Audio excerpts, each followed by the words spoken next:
In today's Leeds news, the latest on Johnny Rowe's situation, transfer link roundup, Dejan Ljubic update, and Forshaw had agreed contract at Leeds.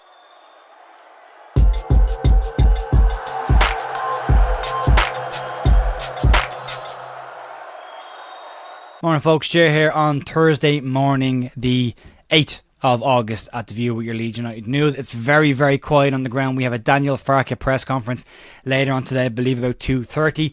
And you can check that out on the Leeds YouTube channel. It's exciting. That means football's properly back. We've got a first press conference. We might get some answers around some of the transfers. So by the time I finish doing this and you watch this, you may know more about the transfer situation than I'm going to cover here. But we'll cover it anyway.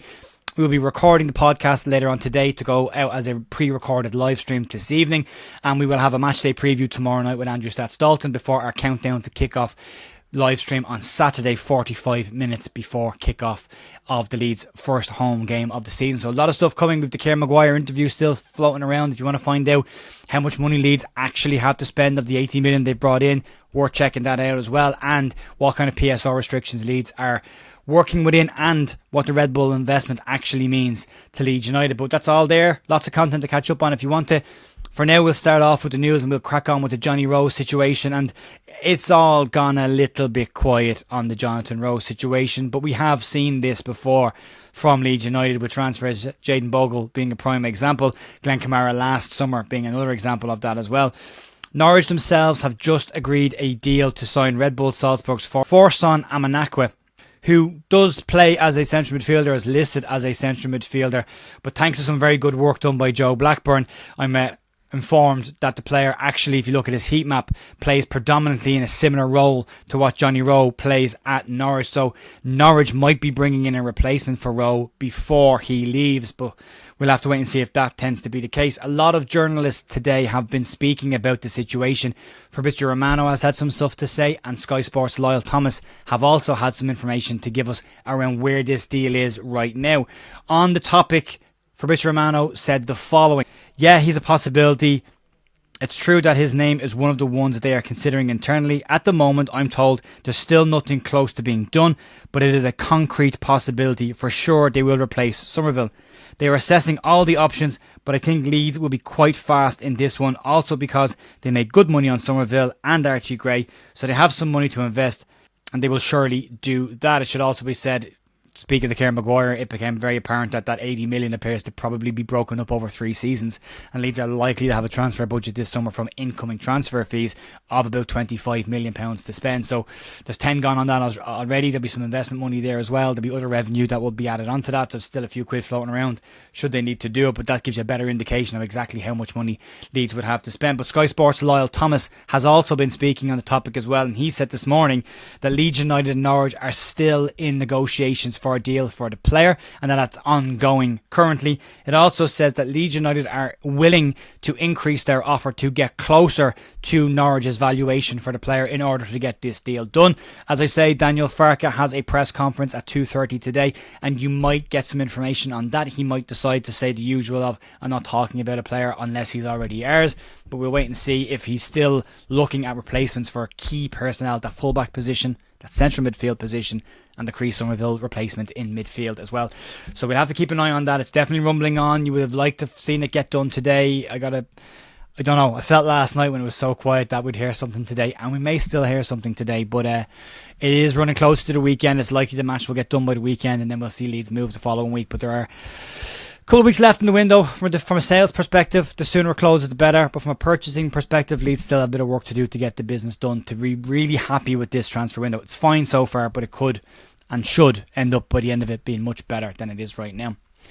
Moving on to some transfer links that Leeds had over the course of the summer, and just to update you on where everyone is and what they're moving to. We'll do a full every single player linked with Leeds and where they ended up when the window was closed, but for now, we'll start on the Jesterum Rak-Sakyi rumour. Leeds are still said to be interested in a loan for the player, but it does appear he is not their first option, and Johnny Rowe is very much Leeds' first option.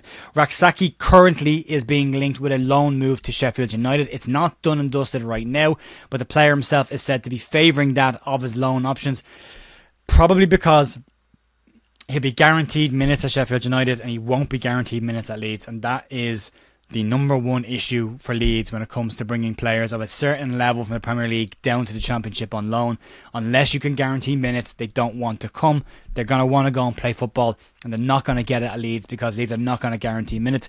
You would like to see players back themselves and say, fine, you're not going to guarantee me minutes, but I can come in, I can make an impact, and I'll get those minutes anyway. It appears that Rak-Sakyi is favouring a move towards Sheffield United. Leeds still in the background on that one, but very much not Leeds' priority transfer.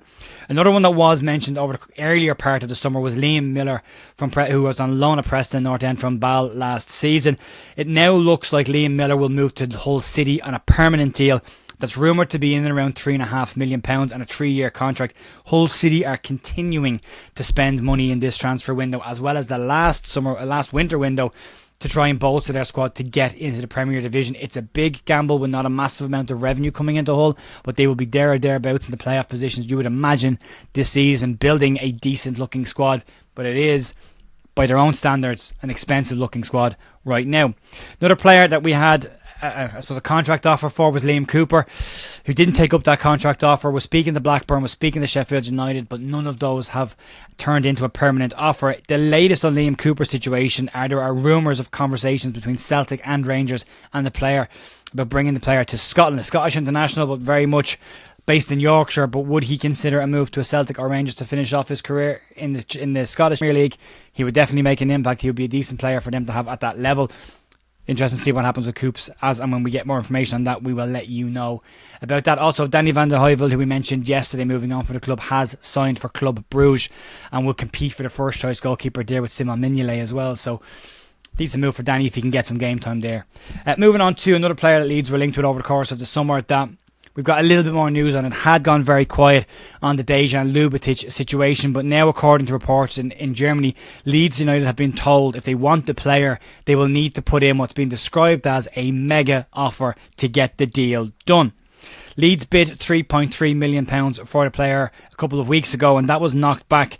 The player himself has had a very impressive season, and Leeds were expected to go back to the table with a second bid for the player, and as of right now, they have yet to return to the table with an offer for the player. Bild in Germany state that Cologne will not accept any offer unless it makes them satisfied financially in the deal. What that actual fee is that would make them financially satisfied isn't known. It hasn't been shared. But Bill described it as a mega offer that would be needed to get the player. Cologne have decided that they will take the risk on the player with 1 year left on his deal and hold him to get promoted back into the Bundesliga. And they see it as worth more to do that. It should also be said that Leeds could hold off till January and negotiate a free transfer with the player then to join Leeds at the end of the season. Ljubic himself is said to be very interested in playing elite football, and he might get that pathway to the Premier League through Leeds United. There are said to be no other Premier League clubs looking at him right now, so a move to Leeds might get him the pathway that he wants to play Premier League football. I don't know if this one's necessarily dead in the water just yet. I think if it does pop up, it'll be late in the window, similar to Glenn Kamara last season. I also feel that Leeds are probably looking at other options in that midfield area as well. We've seen the Ilya Gruev more advanced role there. You've got Joe Rothwell. Leeds still looking for a box-to-box player. Ljubic has been in incredible form for Cologne in pre-season, scoring a couple of goals in several games, and he was very impressive, described as a lung-busting performance in Cologne's first Bundesliga 2 game of the season last weekend. So he is a good player. He would be a strong player for Leeds, but at the moment it looks like unless Leeds are willing to put big cash on the table, he ain't going anywhere unless Leeds want to renegotiate with the player himself in January around a free move at the end of the season. But we'll, again, as I always say, we'll keep you updated on that as when we get information on it. And then moving on to the final story today, and this one just relates to Adam Forshaw last season when, like Liam Cooper and Jamie Shackleton this year, an offer of a deal was put on the table for the player when his contract expired, and we heard that that wasn't taken up and the player moved on. Well, now Adam Forshaw has been speaking to Nancy Froston in The Athletic, and he has revealed that he had actually agreed a contract extension with Leeds United before other circumstances happened. Forshaw in this article reveals that he had agreed a deal with Leeds United before he then moved to Norwich City for a small amount of time before he moved on again. And speaking with Nancy Froston, he said that the extension had actually been agreed with the club. Forshaw spoke about how lucky he has been to have clubs like Middlesbrough, Leeds and Brentford in his CV, because players talk about having these moments when they feel at home and settled at clubs, and he has felt that at all of them, and having good relationships with the fan base as well as the club is something that he has been very lucky with in his career. On the contract offer himself, he said the following: "I had an option in my contract that I didn't trigger, but I had negotiated a deal to stay at Leeds. At the time, I was really hoping to stay there, but unfortunately for other reasons, it didn't happen." Forshaw had a short spell at Norwich before he then moved on to Plymouth for the back end of the season. Did still struggle with a couple of niggles last year, which really was what destroyed his career at Leeds United, was the injuries that he got and the severe nature of the injuries that he received. He's now, by all accounts, appears to be Wayne Rooney's captain for Plymouth heading into next season. He's had a decent pre-season for them as well. So we will see Adam Forshaw return to Ellen Road at some point this season. We will come across him again, as we did last season, later on in the campaign. Folks, that's going to be it for me today. If anything breaks throughout the day, I'll let you know. We're back this evening with a recorded live stream of the podcast. You can catch that. We'll cover Daniel Farke's press conference and any other changes, and we'll talk about the transfers of the week as well before we wrap up there. I will see you then. Have a great rest of your day. Talk to you soon. See you.